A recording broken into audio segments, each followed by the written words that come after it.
This time ato nang ikauban sa may gala ang atong bisita karon mga igsoon si kanhi DILG Secretary Benhur Abalos. Nasa kabilang linya na sa pagangayon Secretary Benhur Abalos, sir, magandang umaga po. Under po tayo ngayon sa Magnum Radio Cagayan de Oro. Kasama mo po si Magnum Manny Agustero. Secretary Abalos, magandang umaga po sa inyo, sir. Magandang umaga, Magno, at sa lahat po ng mga nakikinig natin. Magandang umaga po. Oo. Sa lahat ng nakikinig natin ngayon, tunog na tunog ang pangalang Abalos. Lalong-lalo na doon sa kayo po pa ang umupo bilang Secretary ng DILG, Secretary Abalos, sir.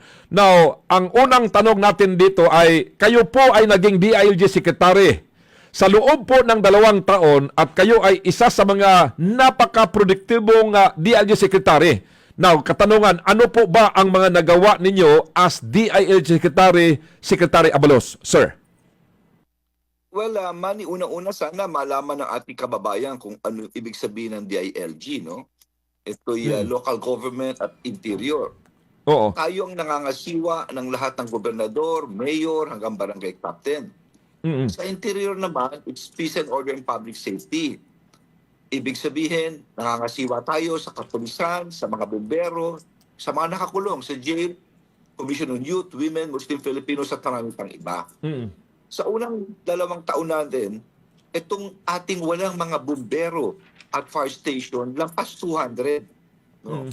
So nag-usap nga kami ng ating Pangulo at yan ay halos kumalahati in 1 year in office. At bago akong umalis, sinigurado ko that by November or January, ay meron na pong fire trucks ang bawat lahat ng local government unit. Pinagbigyan ko ng papel. No? At bukod doon, pati na rin ang fire station. Yan po tungkol sa mga fire trucks. Tungkol po naman dito sa ating mga nakakulong, maliit po kasi ang pondo na ibigay sa akin noong unang taon eh. So ang sabi ko rito sa ating Bureau of Jail, tignan mo muna ano bang demography ng mga nakakulong natin. 70% na nakakulong natin ay may kinalaman sa drugs. No? Matagal na yan, ganyan parati yan. Pero, ang nakukonvict dyan, at pagkatapos makonvict, nakakalaya, isa sa bawat 3 bumabalik sa kulungan. That's 30%. Close to 30%. Sabi ko rin sa jail, yan ang dapat bawasan natin, yung bumabalik sa kulungan. So, paano mo gagawin yan? Kung ikaw ay bagong laya, anong kailangan mo? Trabaho, skills training, kailangan mo pamilya mo. No? So, yan ang inano ko. Sabi ko, skills training nakakulong pa lang at kinausap namin ng Department of Labor, Secretary Benny, na lahat ng lalabas ay bigyan ng tupad program ng trabaho. Nagawa po natin yan at bumaba po ang tinatawag na re-offending rate po rito. Sa ngalan naman po ng droga o ng crime dito po sa Philippine National Police, on record po ito, that the first 2 years of the Marcos administration, 33.8 billion na drugs ang nakuha ang nazis. The highest of any administration in the history of the Philippines for the first 2 years. No, on record po yan. From July 2000, from July, no, halos napakarami po mga operations ang ginawa po ang ating kapulisan.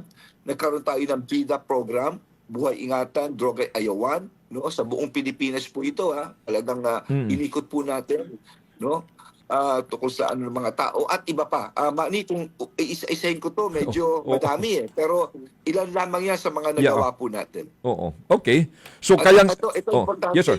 Last na lang. Yes, sir. Kasi nasa Mindanao po tayo sa ating mga kababayang mga Muslim brothers po natin, sa Hajj, no? Oo. Kasi alam mo, taon-taon may Hajj sila, so under po natin ng National Muslim Filipinos, yung po kasing pera na binabayad dito ng ating mga kababayan ay usually dahil gobyerno tayo, dinadala po sa national to. Ang problema, kung magbabayad na ang Muslim Commission of Muslim Filipinos ng bus, ng hotel, bago mo ma-request yung pera, ilang buwan bago ibaba. So nag-request ako na kung pwede, wag na i-daling kaagad sa taas para magkaroon ng flexibility at maibayad kaagad, pero subject to audit.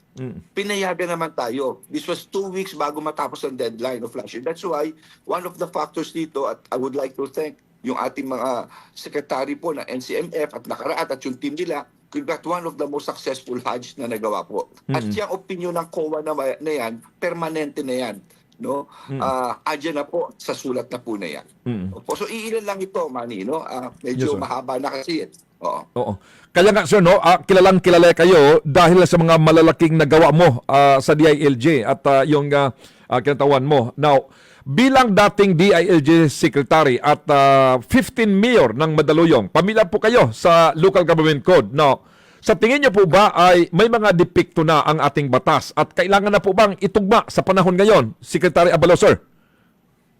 Well, sa ating nakikinig, ang ibig sabihin ng local government code, ito yung lokal na batas na kung saan nagsasabi kung ano yung papel ng governor, ng mayor, ng barangay captain, at ang papel ng national government. No? Ito'y ginawa lampas 30 years na, Manny, ang tagal na.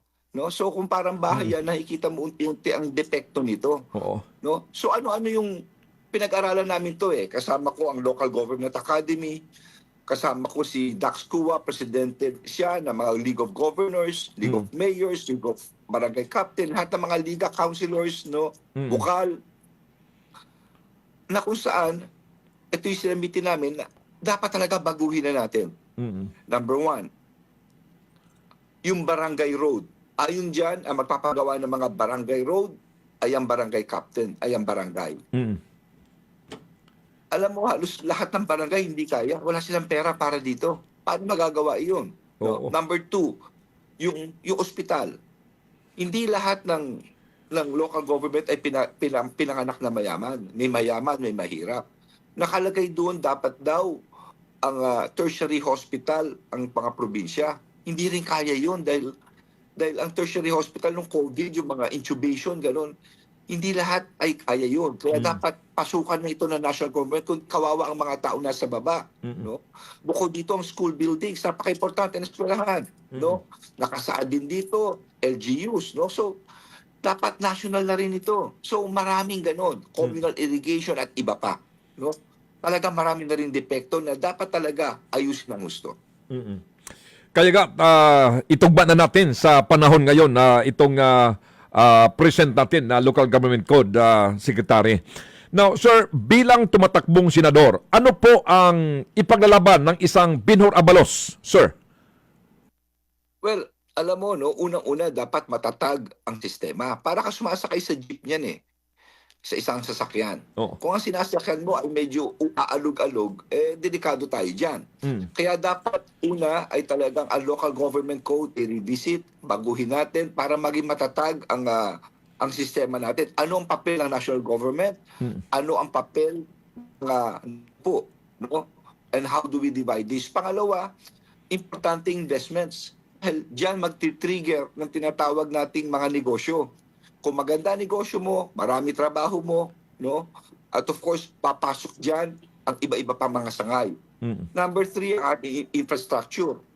For example, ang kuryente natin, nung naging local government, nung naging DILG ako, nilapitan ako ng National Grid. Ang sabi sa akin nung National Grid, ito po yung nagkokonekta ng mga kuryente. Sabi sa akin, Sek, hindi namin maikonekta yung iba sa Mindanao at Visayas kasi ayaw kami bigyan ng permit.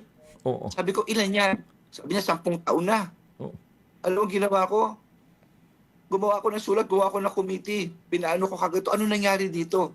At ayun, in less than 6 months, nakonekta more than 20 mga transmission lines. At ang laking bagay dito, kuryente ito sa ating mga kababayan. No? So dapat tignan din yan, yung ngalan ng kuryente dahil yan ang magpropropel sa atin eh. And of course, importante din ang agrikultura. Maganda ginagawa ng ating Pangulo, maganda ginagawa ni Sekiko. Kung ikaw ay isang magsasaka, anong kailangan mo? Puhunan. No? So nagpapautang, 2%. Malaking bagay yan eh. Number 2, yung crop insurance, kung binagyo ka. Number 3, yung mga anak ng ating magsasaka, no? Sana sa state colleges, mabigyan talaga ng ano yan sila. Number 4, yung ating mga lupain na agriculture, baka pwedeng tingnan natin kung kaya nating gawa ng paraan, ma-incentivize yung mga may-ari nito para lalo nila magamit po ito. No? So these are just some of the things na sana matuloy dahil of course kung mawawala ang isang nakaupo, baka mabaliwala ang programa. No? So marami pa po. Okay. So, Maganda po sana na magpatuloy pa tayo pero kinapos tayo ng oras, Secretary. So siguro Yeah, oo. any parting message po or statement po para sa ating mga nakikinig ngayon sa Magnum Radio, Secretary. Sir. Una-una, maraming salamat po, Magnum, at sa iyo at sa mga nakikinig po natin. Pero tandaan po natin, no? Maski anong polisiya ang gawin natin, ang susi, no? Sabi nga nila sa ibang bansa, maski maliit ito, sila ay talagang lumalago dahil ang gumagalaw hindi lamang ang namumuno, higit sa lahat ng mamamayan. Yung pakakaisa ng tao. Yun po ang importante. Mabuhay po kayong lahat. Okay. Secretary Binhor Abalos, sir, magandang umaga po at maraming salamat, sir, sa inyo. Salamat, sir.